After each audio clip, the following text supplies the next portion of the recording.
Dios le bendiga, gracias por acompañarnos en un programa más de Palabra Viva.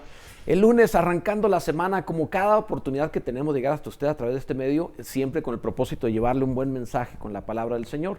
Y también, por supuesto, intentando tener interacción a través del WhatsApp.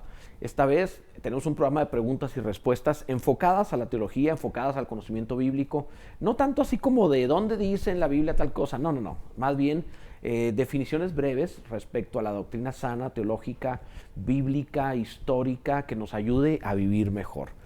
Para esto, es cuestión nada más de comunicarse a través del WhatsApp 614-541-5252 y con todo gusto vamos a estar atendiendo a través de los comentarios en Facebook. Si estás viéndonos en Facebook también, ahí en los comentarios puedes poner tu pregunta y voy a dar respuestas a manera de sentencias breves. No voy a dar una clase teológica de cada pregunta porque evidentemente pues cada tema involucra muchas horas. Esto es como una especie de probadita de lo que es el Instituto Bíblico Palabra Viva, en el cual tú puedes ver ya más en detalle, ya sea presencial o en línea, cada tema de la teología bíblica e histórica. Por cierto, mañana tenemos clase presencial aquí en Palabra Viva Cosmos. A las 6 de la tarde estaré hablando un tema acerca del liderazgo. No necesariamente es para líderes, es para todos. Pero obviamente aquel que tiene un área de liderazgo, que quiere liderear, tanto aspectos eclesiásticos como afuera, negocios, familia, etcétera, es una clase que te va a servir 6 de la tarde. A las 7 de la tarde estamos viendo dentro de la teología, uno de los temas es la doctrina del hombre. Cómo fue creado, cómo funciona espíritu, alma y cuerpo, qué dice la Biblia al respecto de esto, su propósito. Y estamos viendo los pactos dentro de la doctrina del hombre, los pactos que Dios hizo con el hombre. Lo último que vimos, si mal no recuerdo, era relacionado al pacto de la ley, el pacto con Moisés. Tenemos que entrar al pacto de la gracia. Te va a sacudir, te va a sorprender. Eso es a las 7 de la tarde, mañana aquí en Palabra Viva Cosmos. O bien tú puedes entrar y estudiar en línea a través de la página institutobiblicopv.com. PV es de Palabra Viva, institutobiblicopv.com.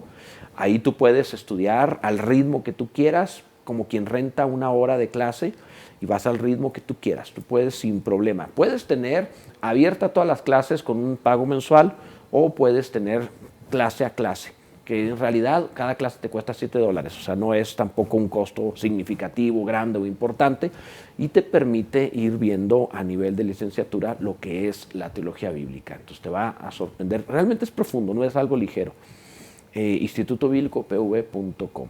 Más información, hay un teléfono para más información. ¿Lo tienes tú, Alejandro, por favor, si lo das? Se puede comunicar al 614-376-9868.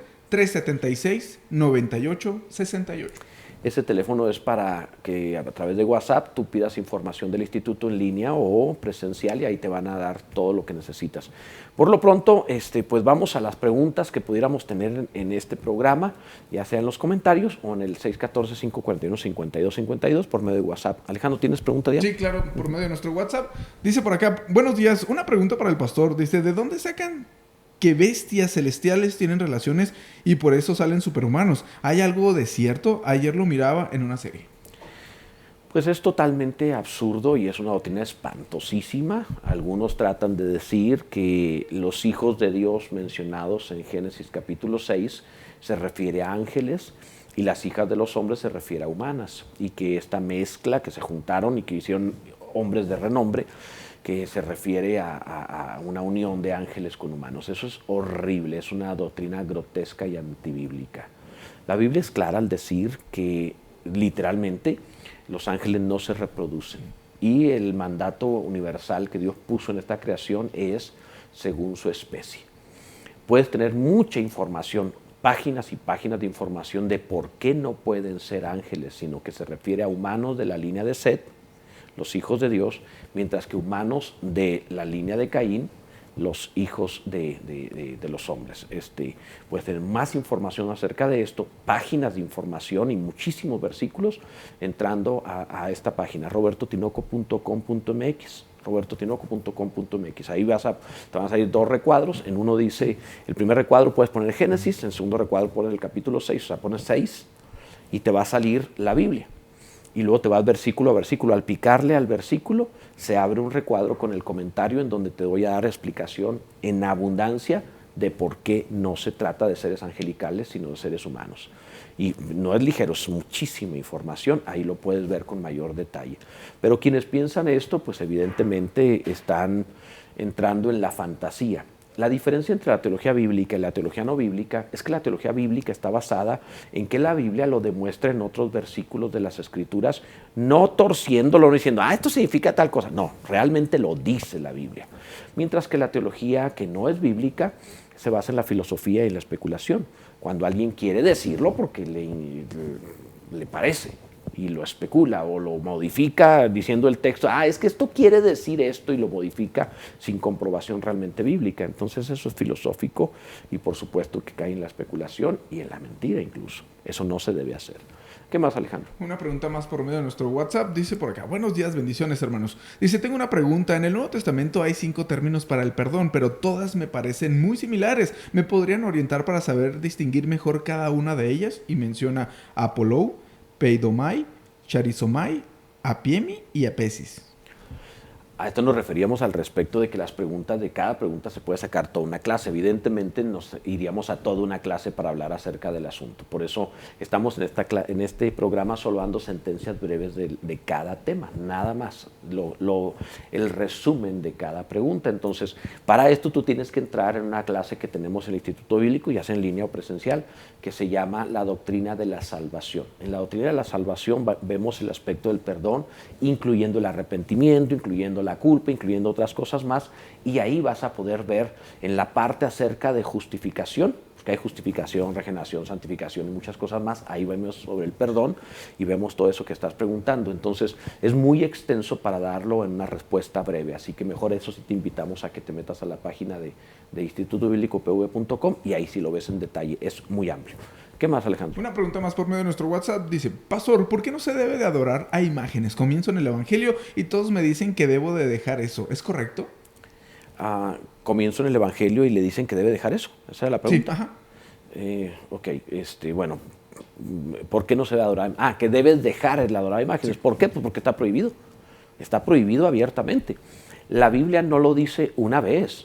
Lo dice muchísimas veces. No solamente lo ves en Éxodo 20, lo vas a ver en el Salmo 115. O sea, ¿por qué no se debe adorar imágenes? Porque es idolatría, es una ofensa directa contra Dios. Al Señor tu Dios adorarás y a Él solo servirás. No hay opción de que representes a Dios de ninguna forma para adoración, para hincarte o para pedir, para clamar, para orar, etc. Todo eso es un terrible insulto. La Biblia lo considera, o Dios lo considera, adulterio espiritual, o sea, es una ofensa directa contra Dios. ¿Por qué no se debe hacer? Por eso, porque Dios lo prohíbe y lo toma como adulterio espiritual. Hay libros completos como el libro de Oseas dedicados a enseñarte eso no se hace. Digo, que es uno de los libros bíblicos, no se hace. Y no hay opción, es un mandamiento expreso. Cuando Dios dice no, ahí queda muy bien lo que usábamos en las familias cuando tratábamos de convencer a papá y terminaba diciendo porque lo digo yo. O sea, hay mandamientos y este es un mandamiento, lo dice Dios, punto. No se tiene que filosofar, lo dice Dios, no se hace. ¿Qué más, Alejandro? Una pregunta más. Bendecida mañana, una duda que tengo desde hace semanas. ¿Por qué Dios permitió que la serpiente tuviera comunión con Eva? ¿Por qué antes no había platicado con Adán y la serpiente? Bueno, ok, son varias preguntas distintas y todo esto está dentro del propósito de Dios. Dios quería el amor verdadero, una especie que pudiera corromperse, pecar y ser malvada y que se le facilite pecar y al mismo tiempo decidiera creer por fe sin ver y decidiera amar a Dios sin poder verlo, o sea, amor de verdad. Cuando le quiten la carne y le pongan la gloria, esta criatura, los hijos de Dios, amarán a Dios verdaderamente. Entonces, había un propósito en la situación. ¿Por qué no a Adán y por qué tentó a Eva? Porque era más frágil. Ella había recibido el mandamiento de Adán, mientras que Adán había recibido el mandamiento de Dios. Adán pecó por rebelión, mientras que Eva podía ser engañada, como de hecho fue engañada. Era más frágil, era más fácil engañarla a ella que ir directamente hacia él, que había recibido el mandamiento directo de Dios. Esa es la razón. Por otro lado, es una figura bíblica también, porque la humanidad habría de caer y Dios habría de hacerse hombre muriendo, llevando los pecados de la humanidad para salvarnos. Como Adán cae por la caída de Eva. Es una figura bíblica también. ¿Qué más, Alejandro? ¿Existe alguna evolución de la humanidad que dice la Biblia referente a eso? No hay una evolución de la humanidad, tanto así que la teoría de la evolución es una teoría, no es ciencia, y no existe un eslabón perdido, no existe una eslabón entre dos especies que diga, mira, este tiene parte de esta especie y parte de esta otra. No hay. No hay ninguna comprobación científica. La teoría de la evolución no es ciencia, es una especulación, no es ciencia. La Biblia habla de la adaptación de las especies, no de la evolución de las especies. ¿Qué es la adaptación de las especies? Si la raza humana se va o la especie humana se va a vivir a lugares fríos, va a ir poniéndose más blanco, ojos de color con el paso de las generaciones. Si se va a vivir a lugares cálidos, el sol encima, se va a volver más oscuro cada vez, el cabello más chino, dependiendo del calor del sol. Entonces existe la adaptación de las especies, pero siempre seguirán siendo la misma especie. Pasa con todas las especies que se adaptan al medio ambiente, pero no cambian de especie. No hay una evolución. Dios creó al hombre desde el principio a imagen y semejanza de Dios. El hombre ha sido hombre desde su creación y cada especie ha sido según su especie desde su creación. Las especies se adaptan, no mutan. ¿Qué más? O sea, no mutan en otra especie. ¿Qué más, Alejandro? Dice, pastor, muy buenos días. Tengo un tío que está juntado con 3 mujeres, aunque viven todas en casas diferentes y él le da el sustento a todas y todos saben. Se juntan los fines de semana sus 3 esposas e hijos, pero él dice que se puede porque en la Biblia Salomón tuvo 1000 mujeres. ¿Qué con eso? ¿Habrá juicio?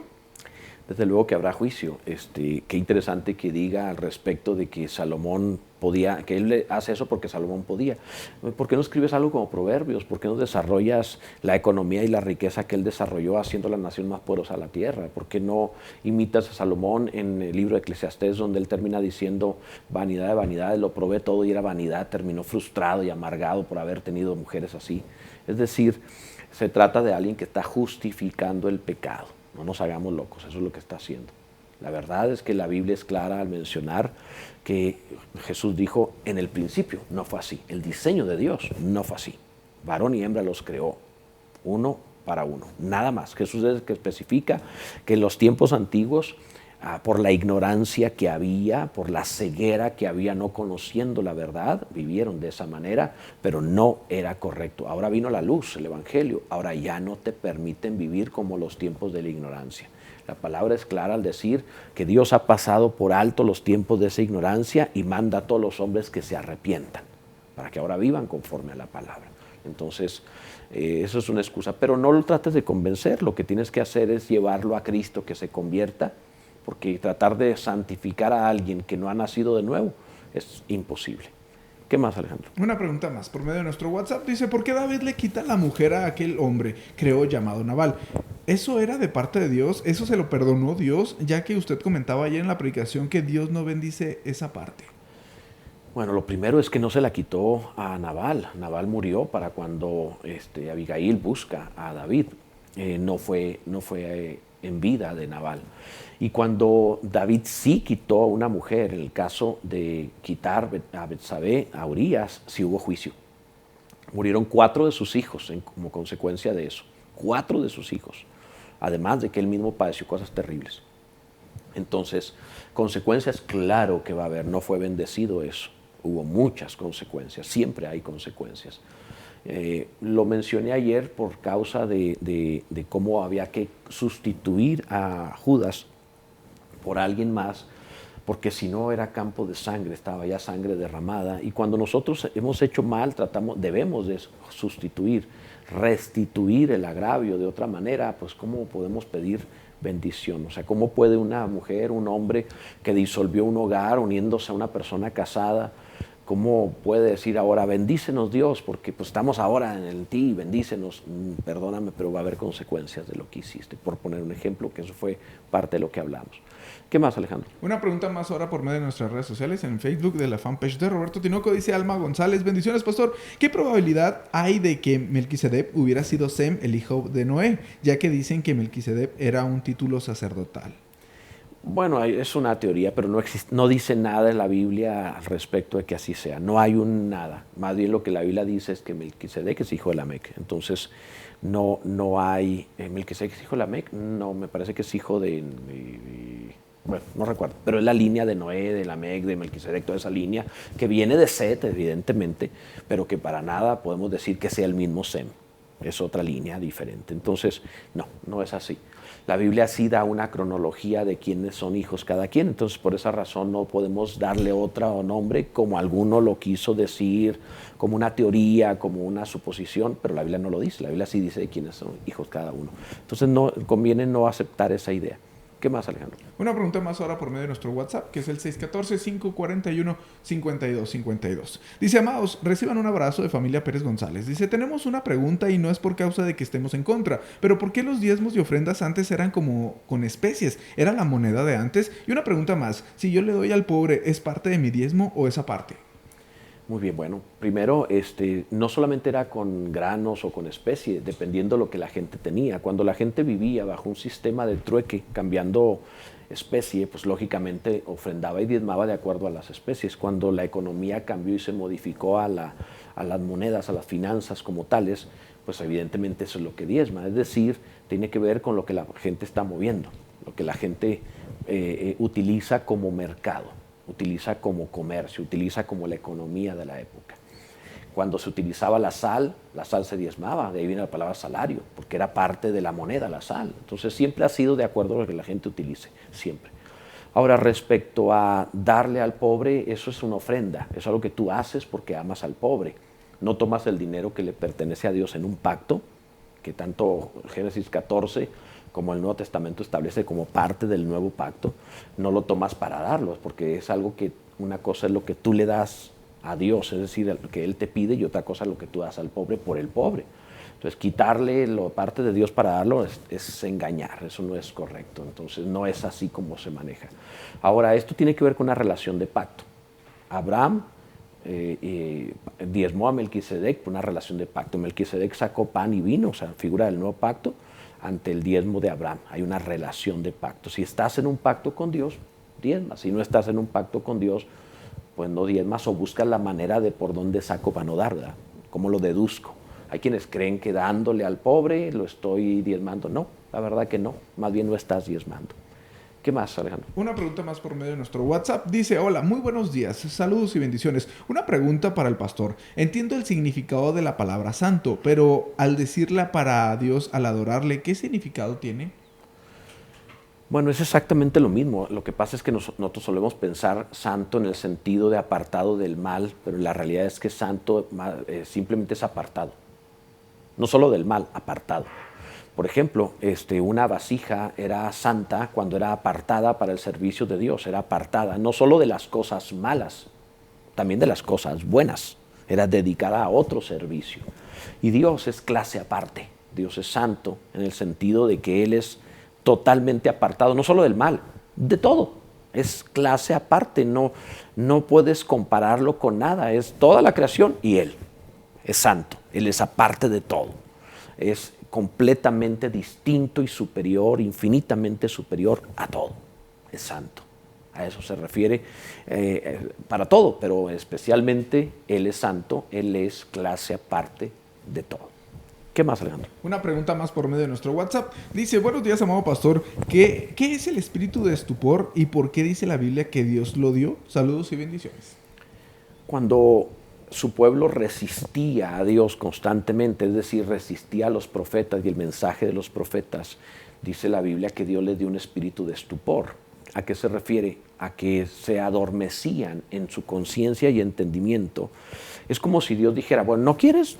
Dale pues, convéncete de lo que quieres hacer y dale, vive pues como tú gustes. Cuando alguien decide no obedecer el mandato bíblico, decide argumentar y discutir y decir yo estoy bien y yo no quiero, yo no voy a hacer eso que dicen, pues entonces es entregado a su convencimiento, es aletargado, adormido, ya no lo va a entender. Ese es el espíritu de estupor. La persona simplemente es entregada a su propia, ¿cómo podríamos decir?, necedad, y se va a convencer de su necedad y ya no va a poder ver la luz, no va a entender al respecto de eso. Eso se refiere al espíritu de estupor, por resistir al Espíritu Santo, por resistir la doctrina y la palabra de Dios. ¿Qué más, Alejandro? Una pregunta más por medio de nuestro WhatsApp. Dice, ¿qué significa las letras que vienen en los salmos como Aleph? Como Alec, bueno, ok, o Aleph. Hay salmos que empiezan o que son una especie de acrónimo que va mencionando las letras del alfabeto hebreo, Y a eso se refiere, que empezaban con cierta letra, era una forma de acróstico, no sé cómo decirlo, del alfabeto hebreo, donde toda su lengua era adoración para con el Señor, y es muy posiblemente que estés haciendo alusión a ese tipo de alfabeto que está mencionado en los Salmos. ¿Qué más, Alejandro? Dice por acá, Dios les bendiga. Hablando de Génesis, ¿qué opinas sobre la simiente de la serpiente y por qué no aparece Caín en la genealogía de Adán? Muy bien. La genealogía de Adán es para ver la simiente prometida, es decir, el Mesías, lo que habría de ser. Caín no está en la línea de la simiente. La simiente de la serpiente se refiere a la línea de Caín en el sentido de aquellos que la Biblia le llama hijos del diablo, por ejemplo. Jesús, hablando con los fariseos, les dijo: vosotros no sois hijos de Abraham. Si fueseis hijos de Abraham, las obras de Abraham haríais. Vosotros sois hijos del diablo, porque quieren matarme como el diablo es homicida del principio. Entonces, son llamados la simiente de la serpiente o hijos del diablo. No se refiere a que el diablo los engendró y que nacieron físicamente de él o que tengan sangre de diablo. No, se refiere a que decidieron comportarse según la maldad de Satanás. Entonces ya no son tenidos como hijos de Dios, sino como hijos del diablo. Se refiere a que decidieron ser malos. Algunos sacaron la aberración de pensar que el diablo haya tenido, la serpiente, relación con Eva para producir a Caín. Esa es una aberración espantosa y una doctrina horrible que es antibíblica. No tiene nada que ver. Se refiere, Jesús le está diciendo a los judíos que lo están rechazando y que lo quieren matar: ustedes no son judíos, no son hijos de Abraham, ustedes son hijos del diablo. Evidentemente, en cuanto a la sangre, físicamente eran descendientes de Abraham, pero Jesús les está diciendo que están tomando por su actitud homicida una actitud satánica que los define más como hijos del diablo que como hijos de Dios. Eso es lo que está diciéndoles. A eso se refiere la simiente de la serpiente. ¿Qué más, Alejandro? Dice: saludos y bendiciones. Una pregunta, ¿los cielos abiertos cómo son? ¿Significa que cuando está nublado es maldición? No, es una figura, es un símbolo. Cuando está nublado es una bendición porque va a llover. O sea, no se refiere, cuando habla de cielos abiertos, se refiere usando la figura de que llovía sobre la tierra. Dios abría los cielos y caía lluvia y habría cosechas y habría ganado y habría todo. Se utilizó la figura para referirse a cielos abiertos, a la bendición del cielo sobre una persona, que Dios le haría bien a la gente a través de una relación y a través de bendición en la obra de sus manos. A eso se refería como cielos abiertos. Pero es una figura, es una metáfora, utilizando la lluvia como cielos abiertos, metáfora de bendición de Dios. ¿Qué más, Alejandro? Dice por acá: ¿hay algo en especial en el río en el cual Jesús fue bautizado? ¿Por qué en ese? ¿O era lo más cerca? El Jordán es el río de la frontera. Es el río que define la entrada a la tierra prometida. Es el río que pone final, o sea, es una figura de, en el bautismo le estoy poniendo fin a mi vida antigua y estoy empezando en las promesas de Dios, en la tierra prometida, en la vida del reino de los cielos. Es una figura, es un símbolo. No es el río físico, no tiene que ver con eso. Representa un morir y volver a empezar. Representa la frontera entre la antigua vida y la nueva vida. Es solamente una representación. De otra manera, serían inválidos los bautismos que hay en todas partes del mundo y todos tendríamos que bautizarnos solamente en ese río Jordán. Evidentemente no tiene que ver con eso. Es una figura nada más. ¿Qué más, Alejandro? Dice también por acá por medio de nuestro WhatsApp. Dice: Israel adoró a un becerro de oro porque Aarón lo solicitó. Es como cuando uno cuelga el cuadro de Jesús que parece más el Buki y le adora. ¿Eso es la idolatría? Obviamente yo creo que está haciendo una mofa de la idolatría, ¿verdad? Al decirlo de esa manera. Pero puede ser ofensivo para aquel que practica idolatría. Yo entiendo lo que quieres hacer, pero está bien. Definitivamente que no fue Aarón, pero Aarón cedió. O sea, Aarón no es el que lo propuso, Aarón es el que lo permitió. Y cuando tú encuentras a un líder espiritual de una religión que permite que su pueblo adore, sabiendo él que no debe hacerlo, es un Aarón, que permite el becerro de oro, al cual le llamaron Yahvé, y que no debió permitirlo, pero lo permitió. Es cuando el líder espiritual permite que el pueblo adore a una imagen, a un ídolo. Esa sería la figura como tal, la representación. ¿Qué más, Alejandro? Una pregunta más por medio de nuestro WhatsApp. Dice: ¿la magia es de Dios o por qué le llamaban magos a los que visitaron a Jesús? Evidentemente no tiene nada que ver con lo que hoy conocemos como magia. Y no tiene que ver con magia ni blanca ni magia negra. Tiene que ver con consejeros. Así le llamaban en Oriente, especialmente Babilonia, a los que eran consejeros. Le llamaban magos porque tenían otra connotación. No tenían la connotación que tú piensas de la magia. Ni del mago que sale en Las Vegas, ni del mago que hace brujería. O sea, son cosas totalmente diferentes. Es otra cultura con otro pensamiento que se refería más a consejeros, a personas sabios, eminentes, que podían dar consejo a reyes, y así les llamaban, pero no porque se dedicaran a la magia, ¿ok? Es un concepto distinto. ¿Qué más? Dice, buen día, bendiciones. Referente a la relación al diezmo, ¿efectivamente debe ser un 10% de manera estricta? Sí, si no, no sería diezmo, ¿verdad? O sea, diezmo significa décima parte de lo que cada uno recibe, sí, exactamente así es. Desafortunadamente algunos suponen que o quieren dar otra parte y dicen, dan lo que quieren y lo dicen, estoy diezmando. No, no está diezmando porque no es la décima parte. Y ahí es donde Dios dice que te bendecirá con el otro 90% multiplicándote, dándote en abundancia. Todos diezmamos, ¿eh? Unos diezmamos en el alfolí, en el ofrendero, y otros diezman afuera, en la enfermedad, en la necesidad, pero todo el mundo termina dándolo. Yo he visto eso a lo largo de la vida, todo. Finalmente Dios gobierna los asuntos de los hombres. Conviene mejor hacerlo bajo pacto dentro de un alfolí. ¿Qué más, Alejandro? Una pregunta más por medio de nuestro WhatsApp. Dice, ¿qué significa que el diablo va a estar atado por 1000 años? Y esto me hace preguntarme, ¿entonces volverá a ser tierra y volveremos? O sea, ¿la eternidad con Dios al final no es eterna y regresaremos a la tierra? Está haciendo alusión a Apocalipsis 20, que se le conoce como el milenio.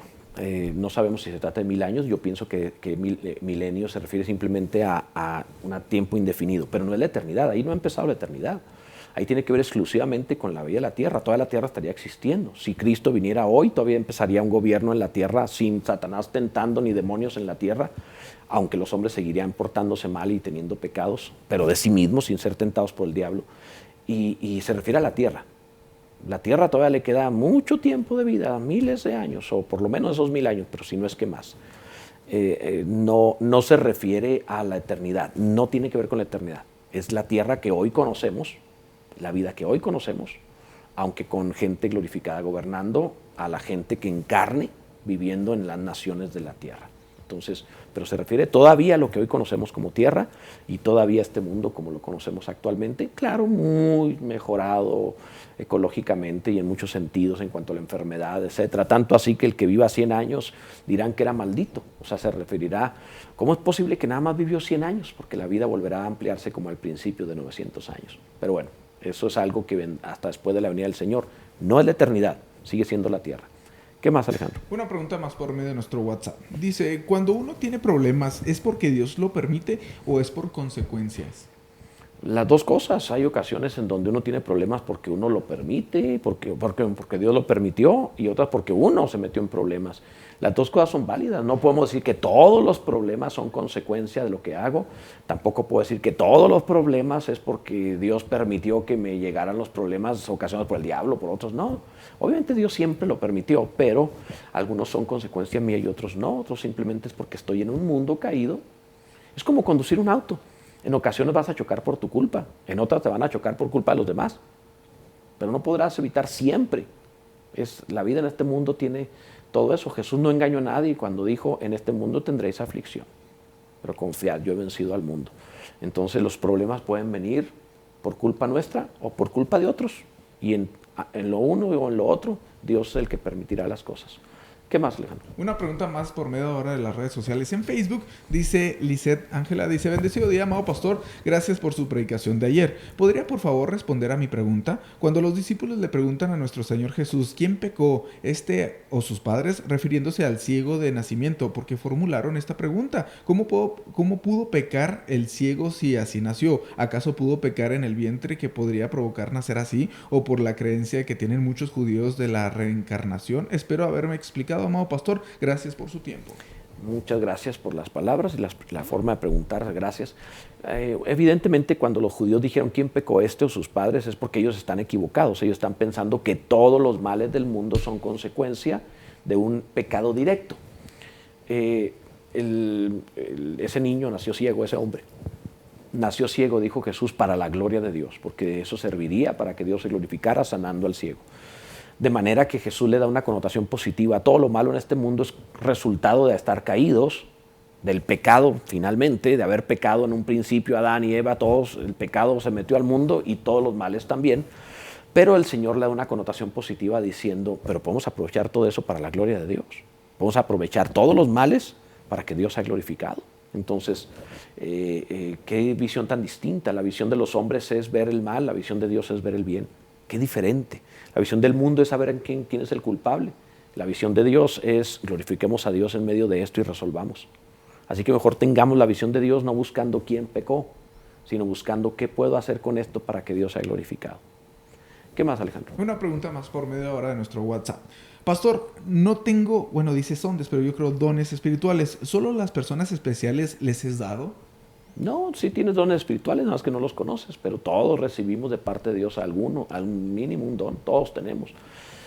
Ponte a servir en distintas áreas y cuando sea necesario Dios lo manifestará, pero no tiene que ver con ser especial. La iglesia de Corinto estaban abundados de dones y eran sumamente carnales, y Pablo les recrimina que son como niños espirituales, que son carnales y que pecaban incluso peor que allá afuera. Alguien puede tener muchos dones espirituales y ser terrible como ser humano.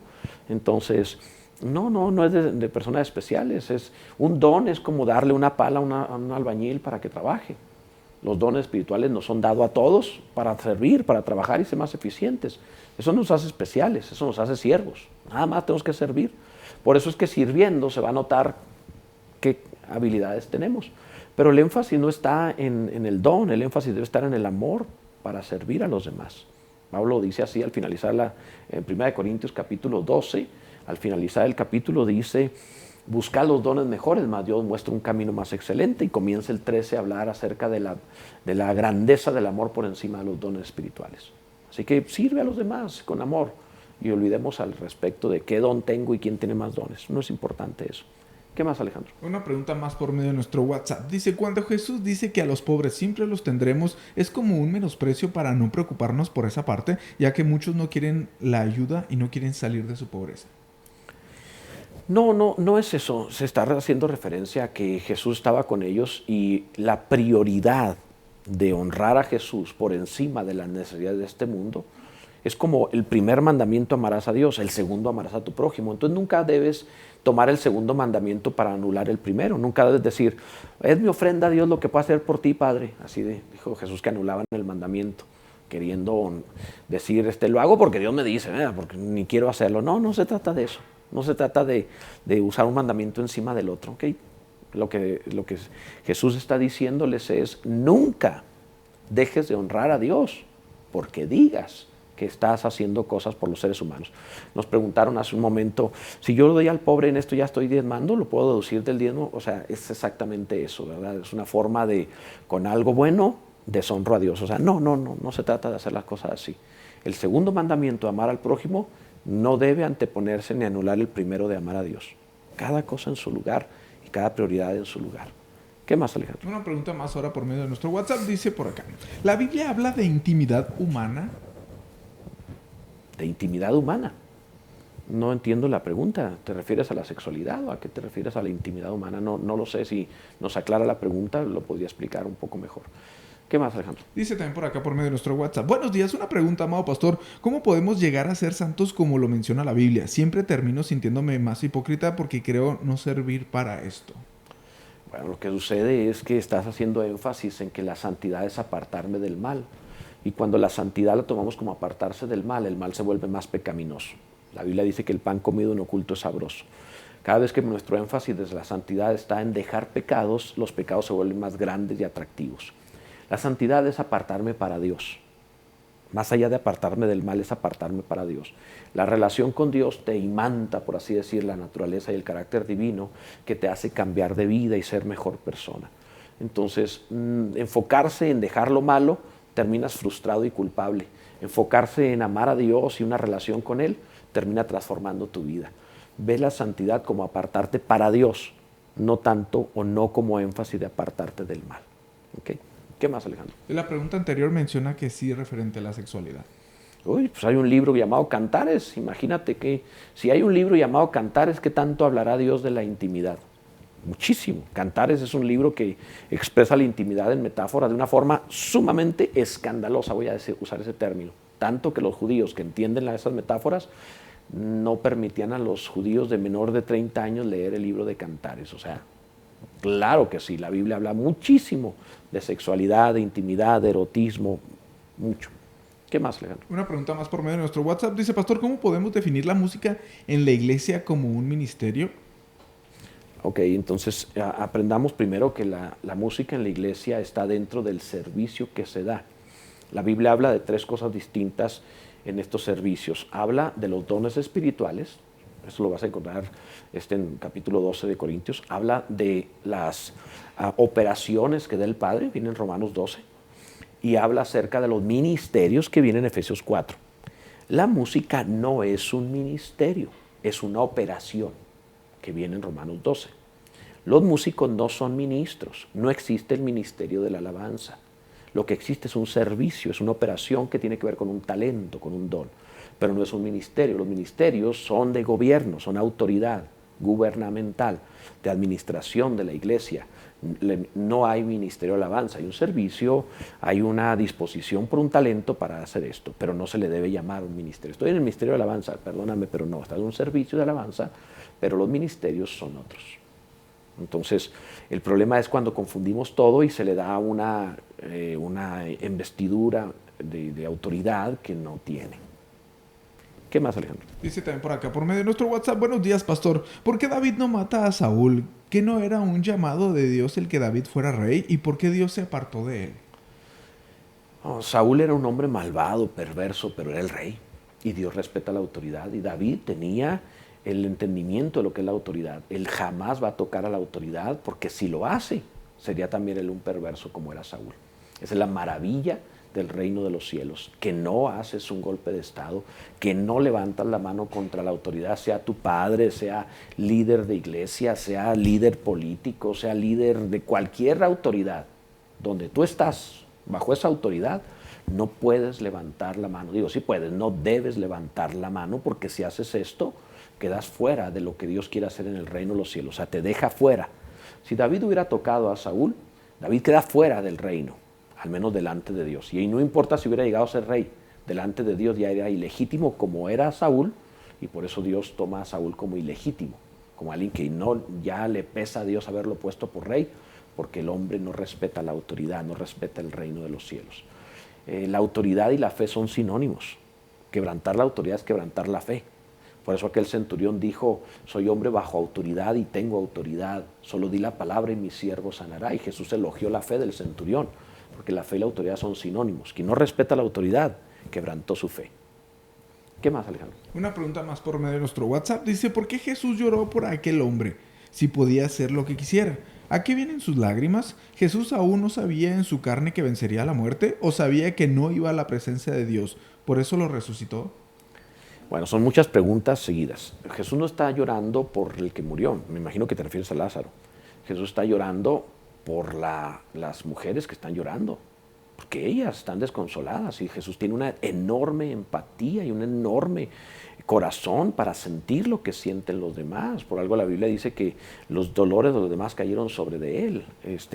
Jesús sentía, dice, en su angustia yo fui angustiado. O sea, Jesús sentía el dolor de los demás con una profundidad enorme, una tremenda empatía y un tremendo amor. Jesús sabe que lo va a resucitar, pero está llorando porque ellas están llorando, están desconsoladas, y le dolió a él también. Si tú has llorado en una película que sabes que es ciencia ficción y que es mentira, y lloraste viendo la escena porque sentiste empatía con lo que estaba pasando, que sabes que no es cierto, imagínate Jesús, que sabe que el dolor que sienten es verdadero, claro que iba a llorar. Hiciste más preguntas, pero creo que es el centro de lo que estabas preguntando. Él sabía perfectamente que iba a resucitar a esta persona, que él mismo iba a resucitar, etcétera, etcétera. ¿Qué más, Alejandro? Dice también por acá. Dice, pastor, una bendición su predicación, la de ayer. Una duda, entonces, si mi papá y mi mamá me tuvieron en su fornicación, ¿soy yo de maldición? Mis papás también eran amantes. Pues no es necesariamente así, porque entonces yo también lo sería. Realmente yo también soy producto de una mala relación de mi padre y mi madre. Y sin embargo, lo que uno hace es sustitución. Es decir, En este caso de sustituir a Judas, que ya está muerto, con Matías, es la forma en la cual se restauraba y se limpiaba la sangre. Restaura tú con tu vida lo que hicieron tus padres, viviendo tú para el Señor, siendo un ejemplo de integridad y de vida y tocando almas y ganando almas, ganando vidas para el Señor. O sea, sé tú lo contrario, sé tú Matías, dádiva de Dios, de la gracia de Dios. Sé tú la gracia en lugar del pecado que fueron tus padres. Da tu vida como un resultado de gracia, a pesar de que ellos han vivido incorrectamente. O sea, es una sustitución, que tu vida no sea para maldición, sino para bendición. A eso me refería. Sustituye el mal con el bien. Dedica tu vida al bien para que sustituyas el mal que hicieron tus padres. ¿Qué más, Alejandro? Dice esta pregunta: bendecida mañana, deseo preguntarle esto. ¿Por qué Dios no se mete en la maldad del inocente? Quizá te refieras a esas preguntas clásicas de por qué sufren los niños, por qué Dios no hace nada. Quizá te refieras a eso. Voy a tratar de responder al respecto de eso.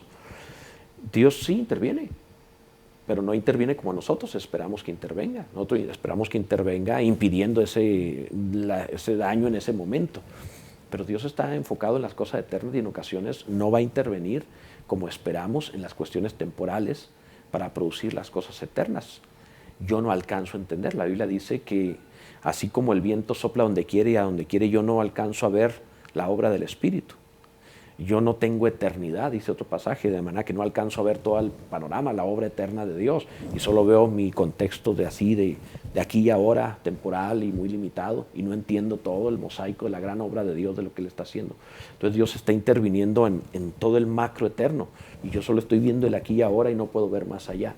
Así que no debiéramos juzgar lo que no entendemos. Somos como una especie de microbio que no vemos al biólogo, y creemos que nuestro mundito microscópico es el total, cuando existe todo lo demás. Entonces, nuestra limitación nos hace cuestionar. Cuando Job cuestionó a Dios, Dios respondió: ¿quién es este que pregunta sin entendimiento? ¿Estabas tú cuando yo fundaba la tierra, cuando ponía los límites al mar?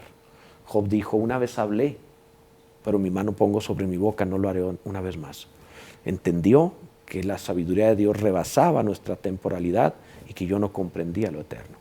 Esta es una de esas cosas. ¿Qué más, Alejandro? Una pregunta más por medio de las redes sociales. En Facebook dice Pati Carrillo: Pastor, muchas bendiciones. Estamos dando un curso para bautismo en agua. ¿Tiene algún libro para enriquecer este curso? Saludos desde Guadalajara, hermanos Huerta. Sí, hermanos Huerta, Dios les bendiga. Un gusto saludarles. La realidad es que lo damos dentro de un libro que llamamos Red, donde vienen los temas relacionados al bautismo. Eso puede servir. También tengo otro libro que se llama Nueva Vida en 12 semanas, que es un libro como para transformación de vida, que le puede ser muy útil para el bautismo también. Solicitando en las oficinas, en el teléfono 423-2419, ahí se puede coordinar busque a mi hijo Alejandro, ahí se pueden coordinar para que se lo envíen a distancia y puedan dar ese entrenamiento que necesitan para bautismo. ¿Qué más, Alejandro? Una pregunta más ahora por medio de nuestro WhatsApp. Dice: bendiciones. En Levítico habla que los levitas o músicos también eran sustentados con el diezmo. Ahora, en nuestro tiempo, ¿también deben de participar de los diezmos? Desde luego que sí. La diferencia que hay en cuanto a esto es que había muchos levitas y evidentemente se sostenía a todos los levitas. Era una tribu de 12 y obviamente era casi el diezmo, una tribu de 12. Actualmente no se debe dar todo el diezmo a los pastores. No se debe hacer. Debe vivir el pastor acorde a su trabajo y el éxito que tenga. Si da resultados, Pablo dice: los que trabajan en predicar y enseñar sean dignos de doble honor, haciendo referencia a dar resultados, gana el doble porque da resultados. Si no da resultados, no. Entonces, que un pastor tome todos los diezmos es ilegítimo. Es contrario. Yo he conocido que algunos hacen eso. Eso es pecaminoso, inmoral, ilegítimo, no se debe hacer. Debe vivir acorde al servicio que presente, a los resultados que tenga, y evidentemente solo es un porcentaje muy mínimo de lo que realmente la iglesia puede estar dando. De otra manera va a tener a la iglesia pobre, necesitada, y eso es incorrecto. Muchos deben vivir de los diezmos mismos. Hay un montón de salarios. Si vea cuántos salarios hay en Palabra Viva, como 200 personas viviendo de eso. Bendito sea Dios, se puede vivir así bien. hacia muchos. ¿Qué más, Alejandro? Una pregunta más. Dice, bonito día a todos en cabina. Pastor, ¿Abraham muere por vejez? ¿Quién fue el que murió también crucificado antes de Jesús? A ver, son dos preguntas. La primera es Abraham. ¿Muere por vejez? Sí, Abraham muere de vejez, como de 180 años. La segunda era... ¿Quién fue el que murió también crucificado antes de Jesús? ¿Antes de Jesús? Sí. No me acuerdo de alguno que haya muerto crucificado antes de Jesús que la Biblia mencione como tal. Digo, moría mucha gente por parte del Imperio Romano, pero que la Biblia mencione algún caso específico no lo recuerdo. No lo sé. ¿Qué más? Dice por acá, buenos días, pastor, y todo su equipo. Tengo muchas preguntas, pero haré la que más me hace confusión. ¿Por qué antes las muertes no eran tan graves? ¿Matan por deporte casi? ¿O si era condenado? Siempre han sido condenadas, pero desafortunadamente, pues mira nada más cómo estamos actualmente, cuántas muertes hay actualmente, miles. Creo que se han pasado, es más, nada más en desapariciones, creo que en los últimos años llevamos más de 100,000 desapariciones, nada más desapariciones, sin contar todos los muertos encontrados, ¿eh? Nada más desapariciones, más de 100,000, o sea, y de alguna manera existe una especie como de insensibilidad. 100,000, o sea, por favor, ni en Ucrania han matado tantos en medio de la guerra, o sea, es impresionante. Ok, en el pasado había menos muertes que las que hay ahora y había insensibilidad, porque no había tantos medios de comunicación, no sabían tanto lo que sucedía como hoy, que hay más insensibilidad porque todo el mundo se entera y no se hace gran cosa. Creo que es peor en este momento. ¿Qué más, Alejandro? Una pregunta más ahora por medio de las redes sociales. En Facebook dice Paloma Herrera, bendiciones para todos. Una pregunta, ¿quién es el autor del Salmo 119? Gracias, son de gran bendición. Lo escribe Esdras, el Salmo 119, por eso es que el Salmo está hecho, cada versículo empieza con una letra del alfabeto hebreo y todos los salmos, todos los versículos del Salmo 119 están dedicados a la palabra de Dios. Esdras era un escriba, docto, erudito, y todo lo hace sobre la palabra de Dios en el Salmo 119. No sé si preguntó algo más en eso mismo. No, dice por acá, Otra más. Pastor, Moisés, ¿por qué sí pudo andar con una mujer que no era su esposa? Porque se brincó las trancas, dirían en mi pueblo. No debió haberlo hecho. Es incorrecto lo que hizo, estaba mal. Pero aún así, quebrantó el mandamiento y Dios no lo mató ni lo juzgó. Lo permitió por los tiempos que vivían bajo la ley, que no era gracia y que hubo oportunidad, pero había una cierta ignorancia, pero no era correcto como el Señor lo expresó ya luego en los evangelios, que no debía ser así. Se lo permitió Dios, no quiere decir que se lo permita a todos y hoy está prohibido.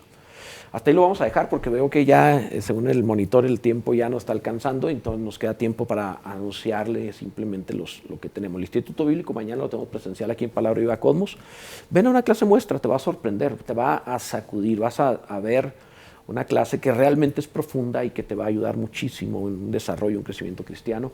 A las 6 de la tarde, aquí en Palabra Viva Cosmos, veremos aspectos relacionados al liderazgo. A las 7 de la tarde, en la doctrina del hombre, estaremos hablando sobre los pactos. Te va a bendecir, es profundo y es muy bueno. Si pertenece a otra congregación, está abierto a todo el que quiera venir, simplemente con que tenga permiso de su pastor, que no tenga problemas en venir, no tenemos ningún inconveniente nosotros.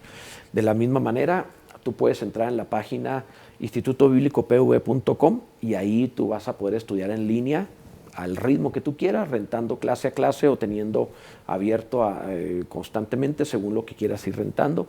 Te va a ser de enorme bendición también. institutobiblicopv.com. Más informes acerca del Instituto Bíblico en línea o presencial en el WhatsApp. ¿Cuál es, Alejandro? El WhatsApp se pueden comunicar al 614-376-9868. Muy bien, ahí lo tienes en pantalla también para los que están en Facebook, ahí lo puedes ver y de esa manera puedas comunicarte y pedir más información a través de WhatsApp. Por lo pronto tengo que terminar. Muchísimas gracias por tu sintonía, que Dios te bendiga rica y abundantemente en Cristo Jesús. Amén.